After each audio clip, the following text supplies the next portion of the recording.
ಅರಣ್ಯ ಇಲಾಖೆಯಿಂದ ಮೂವರ ಎನ್ಕೌಂಟರ್ ಪ್ರಕರಣಕ್ಕೆ ಸಂಬಂಧಪಟ್ಟಂತೆ ಎನ್ಕೌಂಟರ್ನಲ್ಲಿ ಮೃತಪಟ್ಟ ಕುಮಾರ್ ಮನೆ ಗೃಹ ಪ್ರವೇಶ.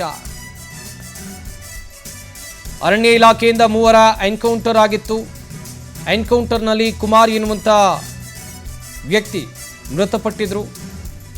ಹಾಗೆಯೇ ಜೆಸಿಬಿ ಆಪರೇಟರ್ ಆಗಿ ಕೇರಳದಲ್ಲಿ ಕುಮಾರ್ ಕೆಲಸವನ್ನ ಮಾಡ್ತಾ ಇದ್ದ.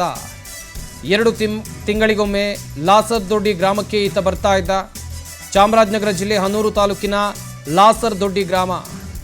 ಮನೆ ಕಟ್ಟೋಕೆ ಲಕ್ಷಾಂತರ ರೂಪಾಯಿ ಸಾಲವನ್ನು ಮಾಡಿಕೊಂಡಿದ್ದ ಬಗ್ಗೆ ಮಾಹಿತಿ ಇದೆ.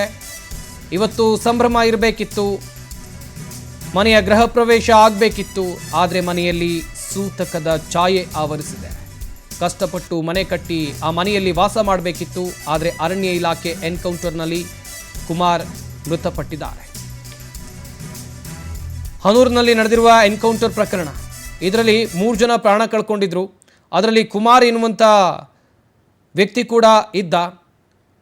ಈತ ಜೆಸಿಬಿ ಆಪರೇಟರ್ ಆಗಿದ್ದ ಎನ್ನುವ ಮಾಹಿತಿ ಇದೆ. ಹೊಸ ಮನೆ ಕಟ್ಟಿರೋ ದೃಶ್ಯಗಳನ್ನು ನೀವಿಲ್ಲಿ ನೋಡ್ತಾ ಇರಬಹುದು. ಎಲ್ಲವೂ ಅಂದುಕೊಂಡಂತೆ ಆಗಿದ್ರೆ ಆ ಮನೆಯ ಗೃಹ ಪ್ರವೇಶ ಇವತ್ತು ಆಗಬೇಕಿತ್ತು. ಆದರೆ ಅಲ್ಲಿ ಸೂತಕದ ಛಾಯೆ ಆವರಿಸಿದೆ. ಕಾರಣ ಅಂತ ಹೇಳಿದ್ರೆ ಎನ್ಕೌಂಟರ್ನಲ್ಲಿ ಆತ ಪ್ರಾಣವನ್ನು ಕಳ್ಕೊಂಡ. ಇನ್ನೊಂದು ಕಡೆಯಲ್ಲಿ ಕೇರಳದಲ್ಲಿ ಈತ ಕೆಲಸ ಮಾಡ್ತಾ ಇದ್ದ. 2 ತಿಂಗಳಿಗೊಮ್ಮೆ ಈ ಲಾಸರ್ದೊಡ್ಡಿ ಗ್ರಾಮಕ್ಕೆ ಆತ ಬಂದು ಹೋಗ್ತಾ ಇದ್ದ.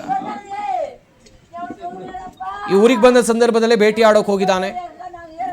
ಅರಣ್ಯಾಧಿಕಾರಿಗಳ ಗುಂಡೇಟಿಗೆ ಆತ ಪ್ರಾಣವನ್ನೇ ಕಳೆದುಕೊಂಡಿದ್ದಾನೆ.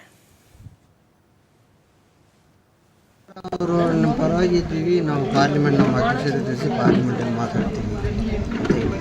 ಒಂದು ಎಜುಕೇಷನು ನೋಡ್ಬೇಕು ಸರ್, ಏನು ಓದ್ತೇವೆ ಮಕ್ಕಳು ಅಂತ. ಇವಾಗ 10ನೇ ತರಗತಿಯಲ್ಲಿ ಇಲ್ಲಿ ಓದ್ತೇವೆ ಮಕ್ಕಳು. ಯಾಕಂದರೆ ನಮ್ಮ ಅಮ್ಮನ ಬಿಟ್ಟು ಹೋಗಲ್ಲ. ನಮ್ಮ ಅಣ್ಣ ಹೇಳಿದಂದರೆ 10ನೇ ತರಗತಿ ಇಲ್ಲೇ ಓದ್ಬೇಕು ಮಕ್ಕಳು. ನನ್ನ ಹತ್ರ ಇಲ್ಲೇ ಓದ್ತೇವೆ. ರಂಗಂತೆ ನ್ಯೂಸ್ ಇನ್ಫಾರ್ಮೇಷನ್ ಬರ್ತಾ ಇದೆ, ಅದು ನಾನು ನೋಡಿಲ್ಲ. ಕೊಟ್ಟರೆ ಅವರು ಮಾನವೀಯತೆಯಿಂದ ಅವ್ರು ಕೊಡ್ತಾರೆ. ಏನು ಸರ್ ನೆನ್ನೆ ಬಂದಿದ್ದರು, ಏನು ಪಾಠದ ಮಕ್ಕಳು ಹೆಚ್ಚಿಂದ ಅವ್ರು ಬಂದು ದುಃಖ ವಿಚಾರಿಸ್ಕೊಂಡು ಹೋಗಿದ್ದಾರೆ. ಅದು ಅವ್ರು ಏನು ಕೊಟ್ಟಿಲ್ಲ ಸರ್. ನಾವು ನಮ್ಮ ಗೌರ್ಮೆಂಟ್ ನಾವು ಮಾತಾಡ್ತೀವಿ, ನಿಮಗೆ ಬೇಕಾದ ಸಹಾಯ ಮಾಡೋಕ್ಕೆ ಅಂತ ಸರ್. ಅವರು ನಮ್ಮ ಪರವಾಗಿ ಇದ್ದೀವಿ. ನಾವು ನಾನಿರ್ತೀನಿ ಕೆಲಸ ಕೇರಳದಲ್ಲಿ ಕೆಲಸ ಮಾಡಿಕೊಂಡು. ನಾನೆಲ್ಲ ನಮ್ಮ ಮಕ್ಳು ಕೇಳ್ತಾ ಇದ್ರು ಅವಾಗ ಎಲ್ಲ ಮನೆ ಕಟ್ಟಿದ್ದಾರೆ. ಫ್ರೆಂಡ್ಸ್ ಎಲ್ಲ ಹಂಗಿದೆ ಹಿಂಗಿದೆ ಅಂತ ಹೇಳ್ತಾರೆ. ನೀನು ಯಾವಾಗಪ್ಪ ಮನೆ ಕಟ್ತೀನಿ ಅಂದರು. ಸಾಲ ಆದರೂ ಮಾಡಿ ನಾನು ಮನೆ ಕಟ್ಬಿಟ್ಟು ಅವಾಗ ಸಾಲ ತೀರಿಸ್ತೀನಿ ಅಂದ್ಬಿಟ್ಟು ಎಲ್ಲ ಸಾಲ ಮಾಡಿ ಮನೆ ಕಟ್ಟಿದ್ವಿ. ನಮಗೆ 40 ಲಕ್ಷ ಬ್ಯಾಂಕಲ್ಲಿದೆ. ಬೇರೆಯವ್ರದ್ದು ಗೋಲ್ಡ್ ತಗೊಂಡು ಬ್ಯಾಂಕಲ್ಲಿ ಇಟ್ಟಿದ್ದೀವಿ, ಅಂಗಡಿಯಲ್ಲಿ ಇಟ್ಟಿದ್ದೀವಿ, ಬಡ್ಡಿಗೆ ತಗೊಂಡಿದ್ದೀವಿ. ಅದೆಲ್ಲ ಸಾಲ ಇದೆ. ಅದಕ್ಕೆ ಅವ್ರು ಅರೆಸ್ಟ್ ಮಾಡಿಬಿಟ್ಟು ಸರ್ಕಾರದ ನಮಗೇನಾದರೂ ಪರಿಹಾರ ಕೊಟ್ಟು ನನ್ನ ಮಕ್ಕಳು ಹೆಂಗೆ ಓದ್ತೀನಿ ನಾನು.